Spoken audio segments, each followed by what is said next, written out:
Gostaria que você abrisse a sua Bíblia no livro de Gênesis. Nós vamos meditar nessa noite no texto que se encontra no capítulo 26. Nós vamos ler do verso 1 ao 6 e depois do verso 12 até o verso 25. Gênesis capítulo 26, do verso 1 ao 6 e depois do 12 até o 25. Leamos, irmãos, eu lerei na minha Bíblia, os irmãos acompanham na leitura da Bíblia dos irmãos. Sobrevindo fome à terra, além da primavera, havia nos dias de Abraão, foi Isaque a Gerar, avistar-se com Abimeleque, rei dos filisteus.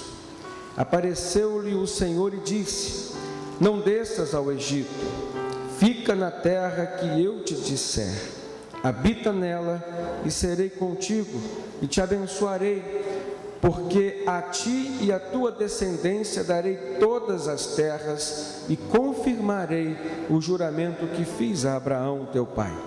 Multiplicarei a tua descendência como as estrelas dos céus e lhe darei todas estas terras. Na tua descendência serão abençoadas todas as nações da terra, porque Abraão obedeceu a minha palavra e guardou os meus mandamentos, e os meus preceitos, e os meus estatutos e as minhas leis.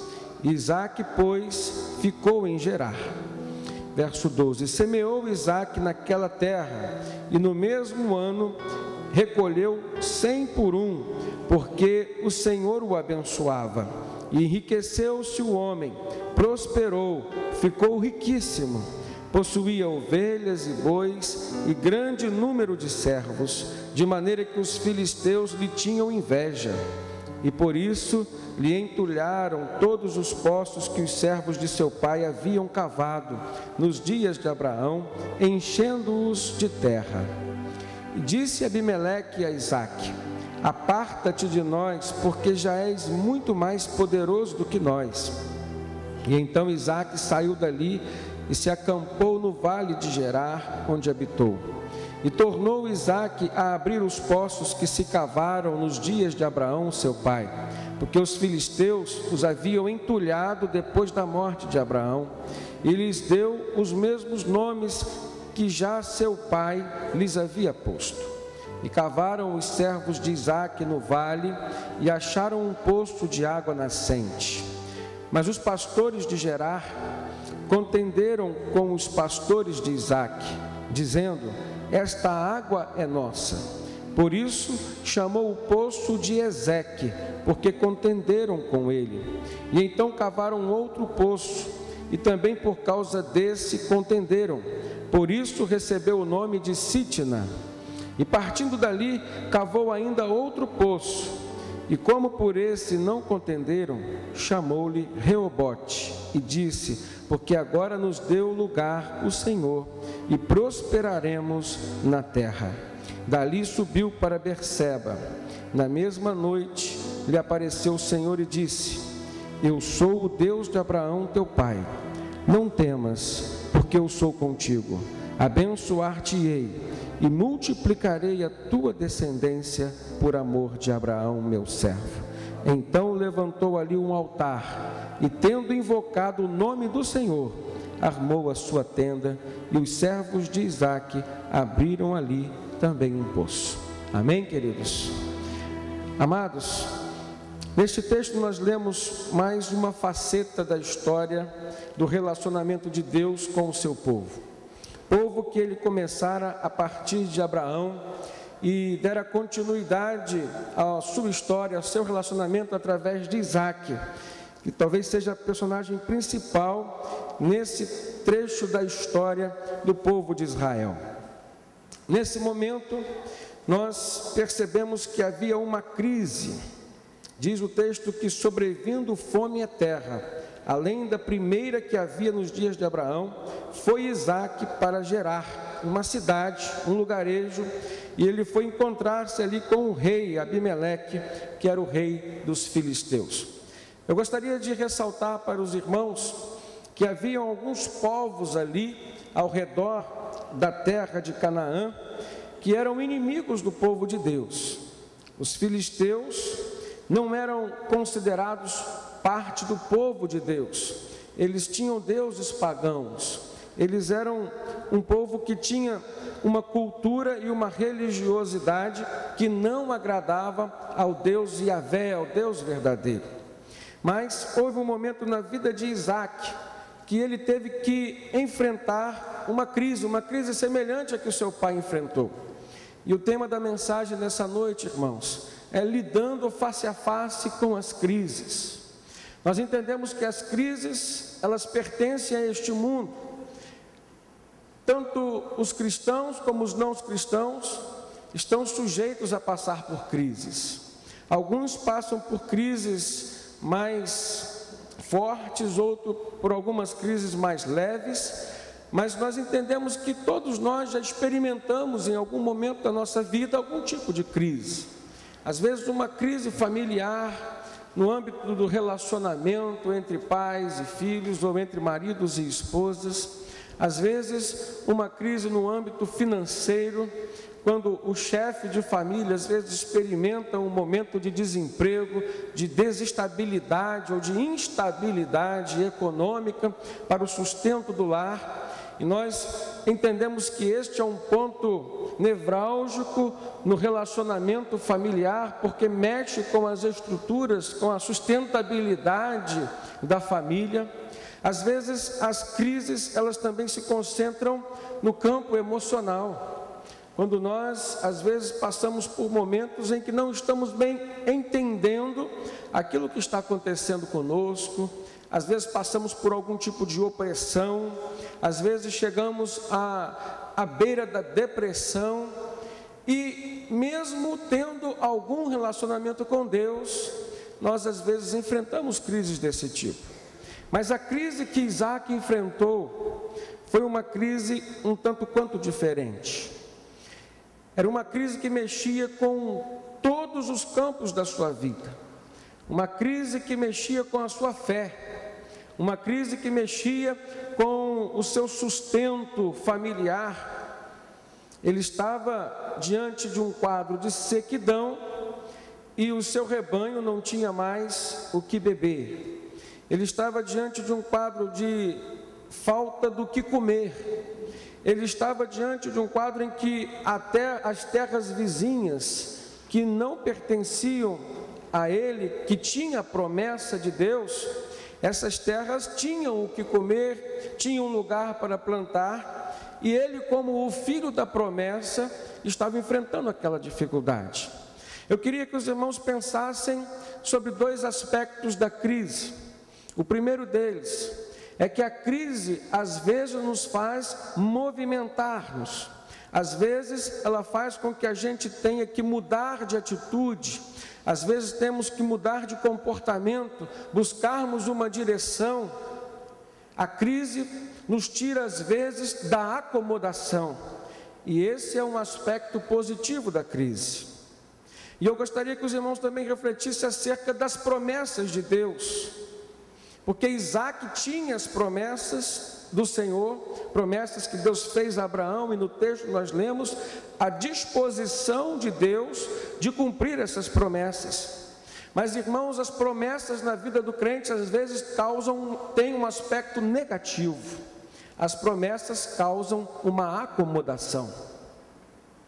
E às vezes, por termos as promessas de Deus, nós ficamos estagnados no nosso âmbito espiritual, nós ficamos acomodados na vida que nós temos e não procuramos crescer, não procuramos nos desenvolver, não procuramos viver a plenitude daquilo que Deus tem para nós.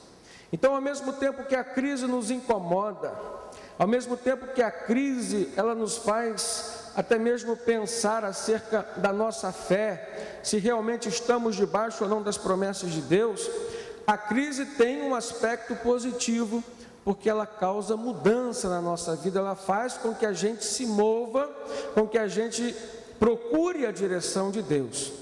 E as promessas que sempre são queridas de nós, às vezes tem um aspecto negativo, porque elas nos fazem nos acomodar, nos estagnar e impede o nosso crescimento. Agora, esse texto é um texto muito rico, porque ele nos mostra como que Isaac trabalhou a questão da crise na sua vida, na vida da sua família, na vida dos seus servos, no âmbito da sua fé e do sustento da sua família. Isaac, ele não deixou de se relacionar com Deus. No verso 2 diz que Deus apareceu até ele e disse: não desças ao Egito, fica na terra que eu te disser. Amados, em períodos de crise, seja ela de qual âmbito for, nós não podemos abrir mão do nosso relacionamento com Deus. E a primeira coisa que nós precisamos fazer é buscarmos a direção do Senhor, sabendo que Ele está pronto a nos atender. Ele tem a receita certa, Ele tem a estratégia certa para nos livrar, para nos tirar da situação em que nós nos encontramos.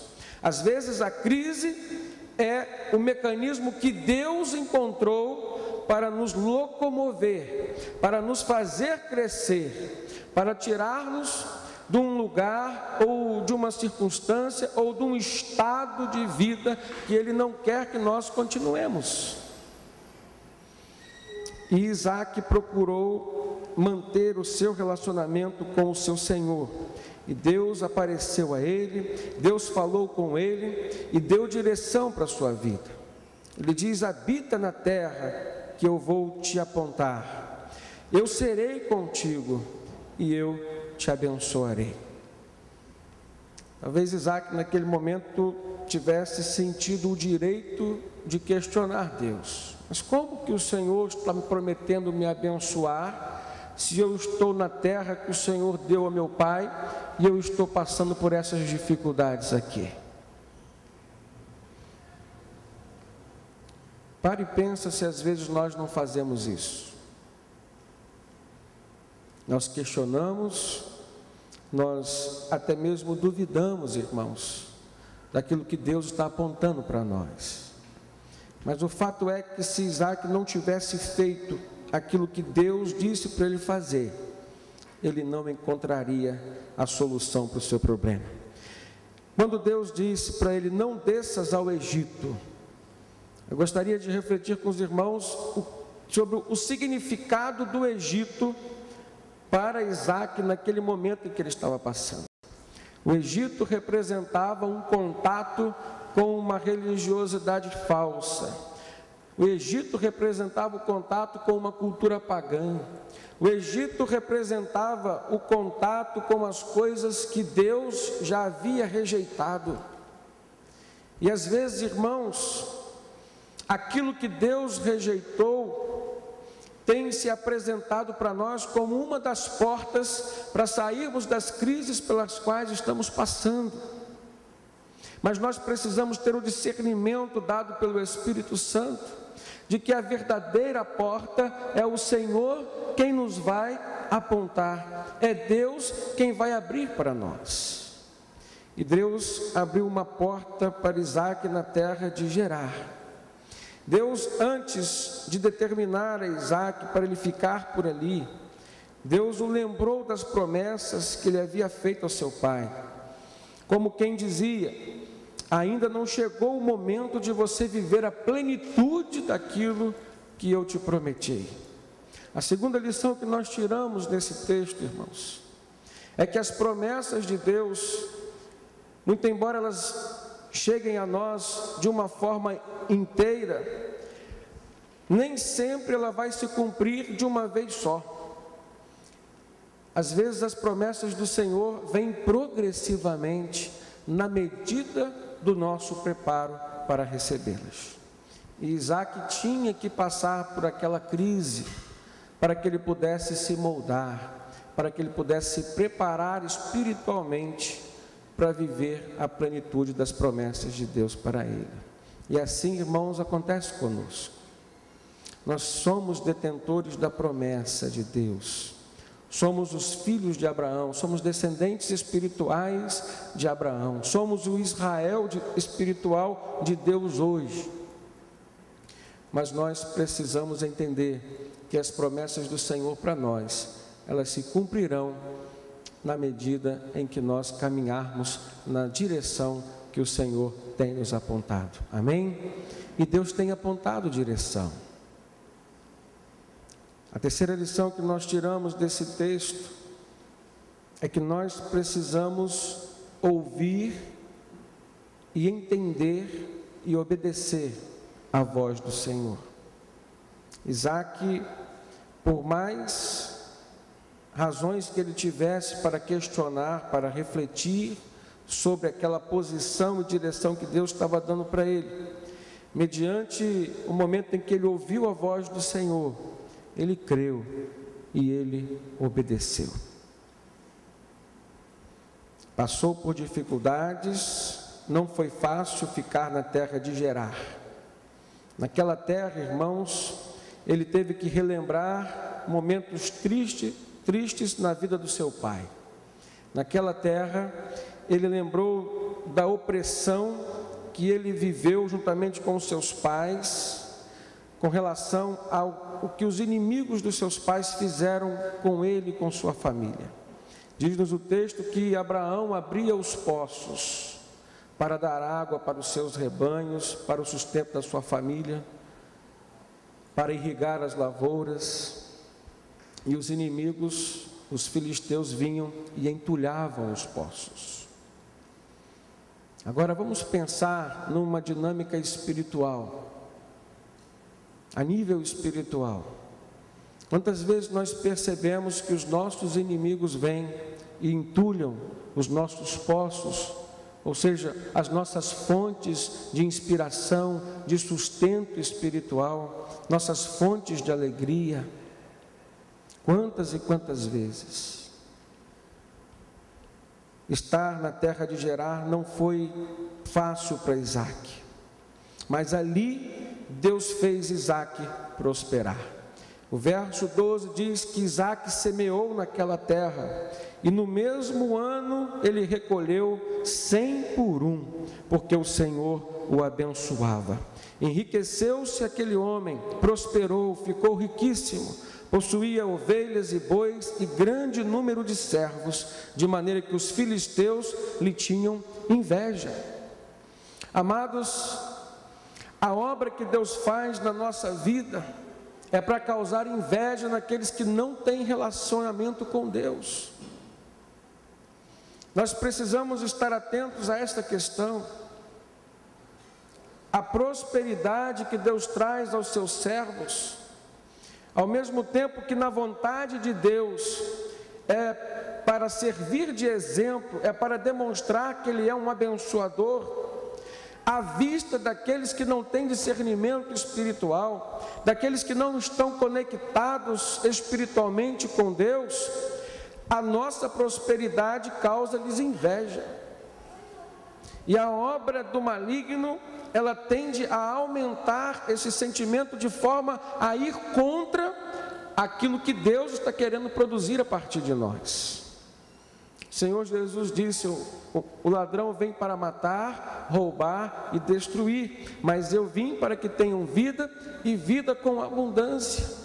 E o quadro de prosperidade que nós vemos aqui, Deus abençoando Isaac, mesmo no momento de crise, mesmo estando numa terra estranha, mas ali cumprindo, sendo fiel, obedecendo ao Senhor. Este quadro era para mostrar aos filisteus que Deus era o Deus verdadeiro, e Yahvé era o Deus provedor, sustentador. Mas à vista de quem não tinha nenhum relacionamento com Deus e nem estava disposto a se quebrantar com o Senhor, o que o texto nos mostra é que eles sentiam inveja. Quem está com Deus vive o fruto do Espírito. Quem não está com Deus vive as obras da carne. E a inveja é uma das obras da carne, ou seja, aquilo que a nossa natureza carnal produz em nós. Ela ofusca o brilho da obra de Deus na vida dos seus servos. Mas Isaac não se prendeu a isso. Nós precisamos aprender também este detalhe, irmãos. Nós não podemos ficar presos com a obra que o inimigo está fazendo na vida dos outros. Nós temos uma obra de Deus a vivermos dentro de nós, amém? Se temos as promessas, temos os planos e uma obra maravilhosa do Senhor. E Deus nos dará o livramento ao seu tempo. E foi isso que aconteceu com Isaac. Isaac então sai daquele lugar onde ele estava, ele vai para o vale de Gerar. E ali acontece então algo desastroso. Ele começa a reabrir os poços que estavam entulhados, os poços que o seu pai Abraão havia aberto. E mais uma vez os inimigos vinham, contendiam com ele, requerendo aqueles poços para si. A bênção que Deus havia dado para Isaac, os seus inimigos estavam requerendo a posse. Eu imagino, irmãos, que às vezes nós entramos num outro tipo de crise quando isso acontece conosco. Deus nos dá a bênção e os inimigos vêm querendo roubar a nossa bênção. Isaac abriu mão. Ele saiu daquele lugar e foi a cavar outro poço, diz o verso 21. Esse outro poço, também os inimigos vieram, contenderam com ele. E ele então entrega este poço, e ele sai daquele lugar, e ele vai cavar um terceiro poço. Mas naquele terceiro poço não houve contenda. Nós podemos entender esta palavra no reino espiritual, quando o apóstolo Paulo nos diz: resisti ao diabo e ele fugirá de vós. Às vezes, irmãos, nós perdemos algumas lutas porque nós não temos resistido da forma como Deus tem nos mandado resistir.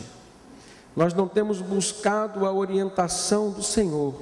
Nós não temos vivido debaixo da direção que Deus tem estabelecido para nós. E aí então nós perdemos de viver as plenitudes das promessas. E nesse texto nós tiramos essa lição. Deus tem um plano e Ele não abre mão de cumprir esse plano na nossa vida, se nós nos submetermos a Ele. Amém? A palavra de Deus diz em Jó que os planos do Senhor não podem ser frustrados. Às vezes nós recebemos a prosperidade de Deus e o inimigo se levanta para impedir que as bênçãos do Senhor venham sobre nós. Deus, irmãos, está sempre disposto a nos dar uma direção certa, mas nós precisamos estar com os nossos corações abertos para ouvirmos a nível espiritual e colocarmos em prática em amor. Eu preciso colocar em prática aquilo que Deus está dando como direção para mim. Preciso colocar em prática, debaixo de uma perspectiva de temor, mas também debaixo de uma perspectiva de amor. Eu preciso demonstrar para Deus que eu amo as orientações que Ele tem dado para mim. Eu preciso demonstrar para mim mesmo, para causar convicção na minha própria vida, de que eu estou com Deus, não por interesse nas bênçãos que Ele tem para mim, mas eu estou com o Senhor por amor, por tudo aquilo que Ele representa em mim. Amém? E por último, nós tiramos uma lição desse texto, que às vezes, irmãos, nos momentos em que Isaac estava ali cavando poços. Nós também passamos por experiências assim. E cavar poços, encontrar água, tinha um significado muito especial para Isaac e tem também um significado espiritual muito especial para nós hoje. Para Isaac, cavar poços representava a luta pela sobrevivência, talvez a nossa motivação maior. Para Isaac, o cavar poços e encontrar a água tinha um significado de luta pela alegria, a esperança de um futuro melhor. Para nós, o cavarmos poços hoje e encontrarmos uma situação de plenitude de um relacionamento espiritual com Deus, encontrarmos uma situação de segurança nos braços do Pai, mesmo que Deus, na dinâmica do Espírito, está permitindo algumas crises, mas nós precisamos entender que é para nos locomover para um lugar melhor. Então a nossa segurança não está na estabilidade física, material, financeira, social, mas a nossa segurança está na estabilidade espiritual, por nos encontrarmos sendo guiados, dirigidos e protegidos pelos braços do Pai. Amém? Vamos ficar em pé nesse momento.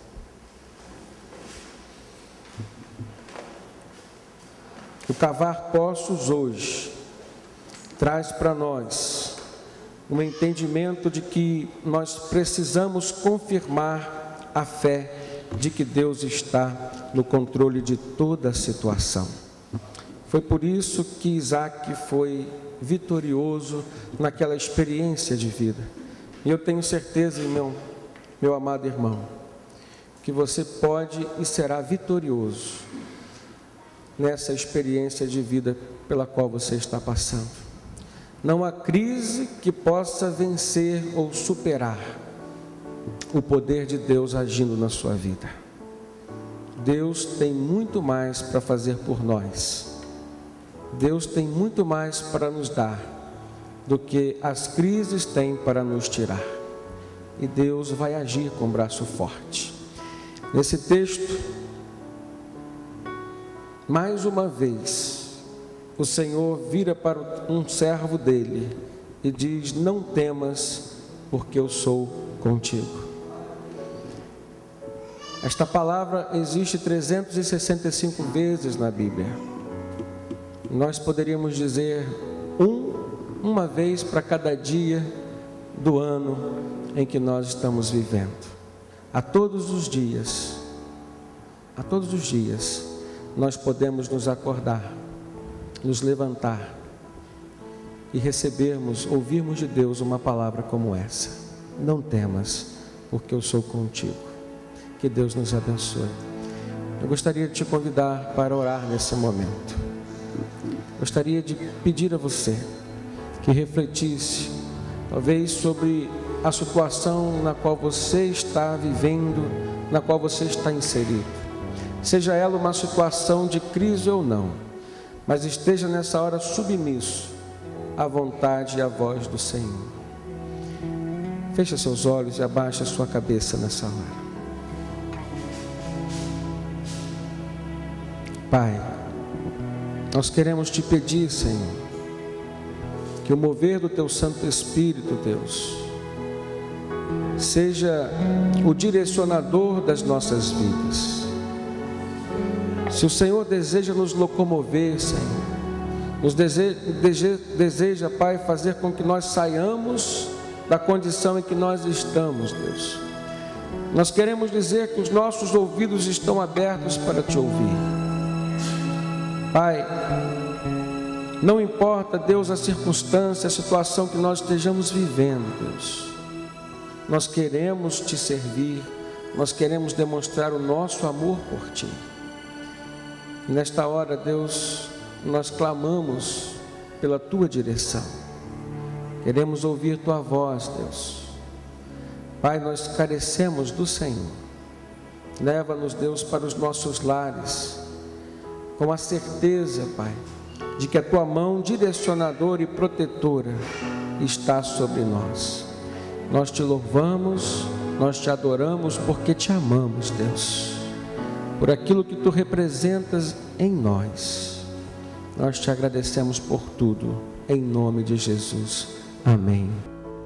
Se o sol se pôr e a noite chegar, tu és quem me guia. Se a tempestade me alcançar, tu és meu abrigo. Se o mar me submergir, a tua mão me traz à tona pra respirar e me faz andar sobre as águas.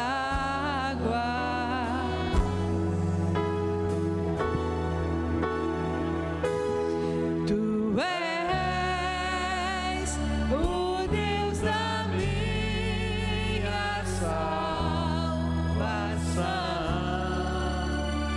És o meu dono, minha paixão, minha canção e o meu louvor.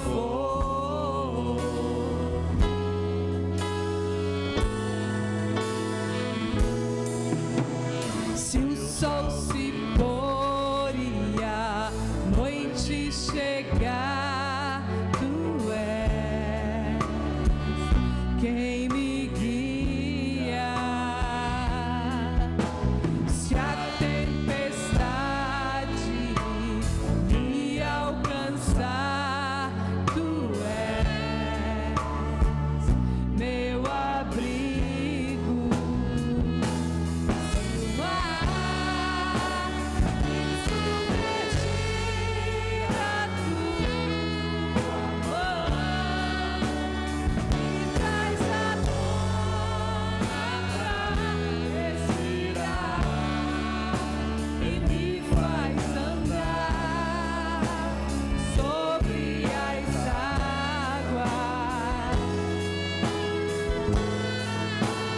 Tu és o Deus da minha salvação.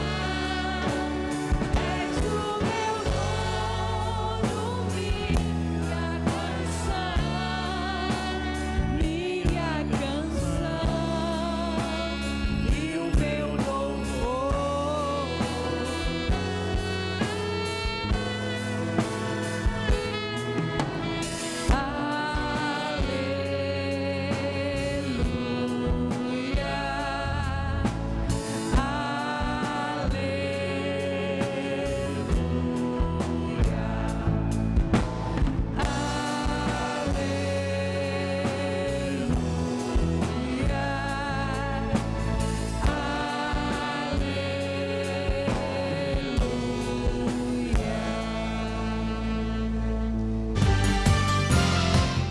Que uma vez que o Espírito Santo habita na nossa vida, Ó Senhor, aceita os nossos louvores. venha falar conosco, nos ajuda, Pai, nos abençoa. Em nome de Jesus. Amém e amém.